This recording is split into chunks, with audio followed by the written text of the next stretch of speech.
let's also talk about what's happening in crypto today, because we have been watching Bitcoin after it saw a big monthly gain last month, along with other risk assets, right? We saw Bitcoin rise almost 24% in July. That was its biggest monthly rise since October of 2021. A little bit of a pullback today, but still above 23,000.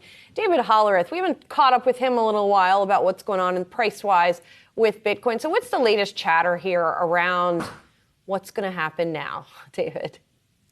Well, I think if we're going off of what a lot of traders were saying to me last week, it's that cryptocurrencies are very much still a macro-driven asset, a macro-driven risk-on asset. So likely what we're going to see is these movements are for cryptocurrencies, Bitcoin in particular, are going to hinge on sort of the data-driven narrative that Powell has sort of explained the Federal Reserve will use for gauging what to do about monetary policy going forward.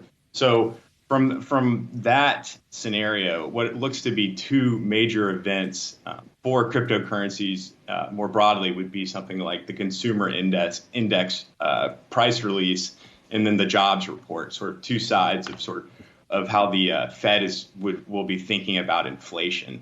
Now, added to that, though, I think another thing to point out outside of the interest rate increase, which was largely expected last week by the market, the strength of the U.S. dollar really does define these assets. And interestingly, on July 13th, the U.S. dollar strength peaked. And since then, it's sort of been going down by about 2% as of now. And that was the same day that Bitcoin actually bottomed out. So to some degree, if we're just looking at cryptocurrencies at a much broader level, how they relate to other assets, we can kind of just see the U.S. dollar index going down, and we can kind of get an understanding that risk assets like cryptocurrencies are expected to improve in this scenario. And David, just given the movement higher we've seen in cryptos, is there any one hot area of the market you're focused in on? Yeah, Ether has looked particularly bullish. If you'll call out bulls in this type of market. I mean, obviously, Ether and Bitcoin are both still trading well below their 200-day moving averages.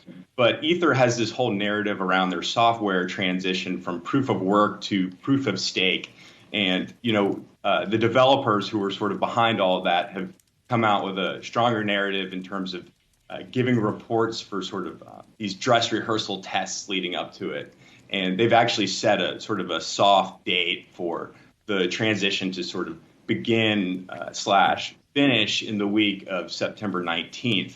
So obviously crypto investors love a narrative of something actually happening in the industry that could signify, more improvement in terms of innovation.